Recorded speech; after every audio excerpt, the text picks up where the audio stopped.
ಸ್ನೇಹಿತರೆ, ಕಠಿಣ ಶಬ್ದಗಳಲ್ಲಿ ಬರುವಂತಹ ಲಕ್ಷ್ಮೇಶ್ವರ, ಸೂಕ್ಷ್ಮತೆ ಇವುಗಳನ್ನು ನುಡಿ 6.5 ಬಳಸ್ಕೊಂಡು MS ವರ್ಡಲ್ಲಿ ಟೈಪ್ ಮಾಡೋದು ಹೇಗಂತ ನೋಡೋಣ.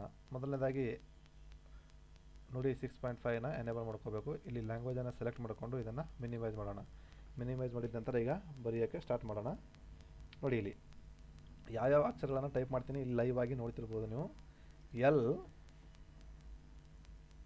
K F X ಮತ್ತು F M ಶಿಫ್ಟ್ E, ಆಮೇಲೆ shift S F V R Lakshmeshwar ಅಂತ ಆಯಿತು. ಮತ್ತು ಈಗ ಎರಡನೇ ಶಬ್ದ ಸೂಕ್ಷ್ಮತೆ ಅಂತಿದೆಯಲ್ಲ, ಸೂಕ್ಷ್ಮತೆಯನ್ನು ಬರೆಯೋದು ಹೇಗಂತ ನೋಡೋಣ. ಮೊದಲನೇದಾಗಿ S shift U K F X ಮತ್ತು ತಿರ್ಗಾ F M T E ಸೂಕ್ಷ್ಮತೆ. ನೋಡಿ, ಇವಾಗ ಕೆಳಗಡೆ ಕ್ಷತ್ರಿಯ ಕ್ಷ ಬರೆಯೋದು ನೋಡಿದ್ವಿ ಲಾಸ್ಟ್ ಒಂದು ವಿಡಿಯೋದಲ್ಲಿ. ಇವತ್ತು ಮತ್ತು ಅದ್ರ ಕೆಳಗಡೆ ಮತ್ತೊಂದು ಒತ್ತಕ್ಷರನ ತಗೊಳ್ಳೋದು ಹೇಗಂತ ಈಗ ಸೂಕ್ಷ್ಮವಾಗಿ ನೋಡೋಣ. ಇನ್ನು ನೋಡಿ, ಲಕ್ಷ್ಮೇಶ್ವರ ಅಂತ ಟೈಪ್ ಮಾಡಬೇಕಲ್ಲ ನಾವು. ಮೊದಲಿಗೆ ಎಲ್ಲನ್ನು ಟೈಪ್ ಮಾಡಿದ್ವಿ, ಅದಾದ ನಂತರ K F ಕ್ಷ ಆಯ್ತಾ. ಈಗ ಮತ್ತೆ M ಒತ್ತಕ್ಷರ ಇದ್ರೆ ಕೆಳಗಡೆ ಬೇಕಂದರೆ ಮತ್ತೆ ತಿರ್ಗಾ F ಅನ್ನು ಪ್ರೆಸ್ ಮಾಡಿ ಆಮೇಲೆ M ಅನ್ನು ಟೈಪ್ ಮಾಡಿ, ಈಗ ಶಿಫ್ಟ್ ಶಂಕ್ ಶ ಬರಬೇಕಾದ್ರೆ ಶಿಫ್ಟ್ ಕೀನ ಪ್ರೆಸ್ ಮಾಡಿ S ಅನ್ನು ಟೈಪ್ ಮಾಡಬೇಕು. ಟೈಪ್ ಮಾಡಿದ ನಂತರ ಇಲ್ಲಿ F V R ಲಕ್ಷ್ಮೇಶ್ವರ. ಮತ್ತು ಈಗ ಸೂಕ್ಷ್ಮತೆ ಬರಿಬೇಕಲ್ವ ನಾವು. ಸೂಕ್ಷ್ಮತೆ ಶಬ್ದ ಬರಿಬೇಕಾದ್ರೆ S ಶಿಫ್ಟ್ U ಸೂರ್ಯ ಸ ಬರಿಬೇಕಾದ್ರೆ ಶಿಫ್ಟ್ U ಪ್ರೆಸ್ ಮಾಡಬೇಕು.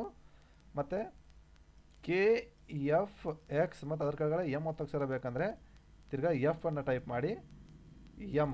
ಇವಾಗ M ಬೇಡ, ಮತ್ತೊಂದು ಒತ್ತಕ್ಷರ ಬೇಕಂದರೆ ಅದಕ್ಕೂ ಕೂಡ ಇಲ್ಲಿ ಬೇರೆ ಬೇರೆ ಒತ್ತಕ್ಷರಗಳನ್ನು ನಾವಿಲ್ಲಿ ಸೆಲೆಕ್ಟ್ ಮಾಡ್ಕೋಬೋದು. ನೋಡಿ, ಇಲ್ಲಿ ಕ್ಷ ಇದೆ ಅಲ್ವಾ, ಶಿಫ್ಟ್ F ಕ್ಷ, ಅದರ ಚ ಒತ್ತಕ್ಷರ ಬೇಕಾದರೆ ಮತ್ತೆ ತಿರ್ಗಾ F ಅನ್ನು ಟೈಪ್ ಮಾಡಿ ಸಿನ ಟೈಪ್ ಮಾಡಬೇಕು. ನೋಡಿ, ಮತ್ತು ಸಿ ಬೇಡ, ನಮಗೆ ಬೇರೆ ಒತ್ತಕ್ಷರ ಬೇಕು. ಏನು ಬೇಕಂದರೆ ಇಲ್ಲಿ ಏನನ್ನು ಟೈಪ್ ಮಾಡಬೇಕು. ಅದು ಬೇಡ ಅಂತಂದರೆ ಇವಾಗ ಬಿ ಟೈಪ್ ಮಾಡ್ಬೋದು. ಅದು ಬಿ ಕೂಡ ಬೇಡ, ನಮಗೆ ಬೇರೆ ಒತ್ತಕ್ಷರ ಬೇಕಂದರೆ ಟಿ ಟೈಪ್ ಮಾಡಬೇಕಾದ್ರೆ ಟೈಪನ್ನು ಮಾಡ್ಬೋದು. ಇಲ್ಲಿ ನೋಡಿ, ಯಾವ ಒತ್ತಕ್ಷರ ತೊಗೋತೀವಿ ನಾವು ಅದನ್ನು ಇಲ್ಲಿ ಈಸಿಯಾಗಿ ಆ್ಯಡ್ ಮಾಡ್ಕೋಬಹುದು.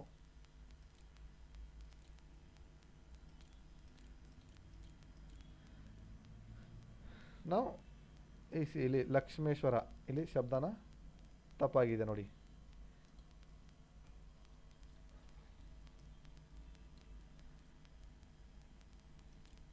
L K F X F M E shift ಇನ ಪ್ರೆಸ್ ಮಾಡಬೇಕು. ಹೀಗೆ ನಾವು ಲಕ್ಷ್ಮೇಶ್ವರ ಮತ್ತು ಸೂಕ್ಷ್ಮ ಅನ್ನೋ ಪದನ ಟೈಪ್ ಮಾಡೋದನ್ನು ಕಲಿಯಬಹುದು.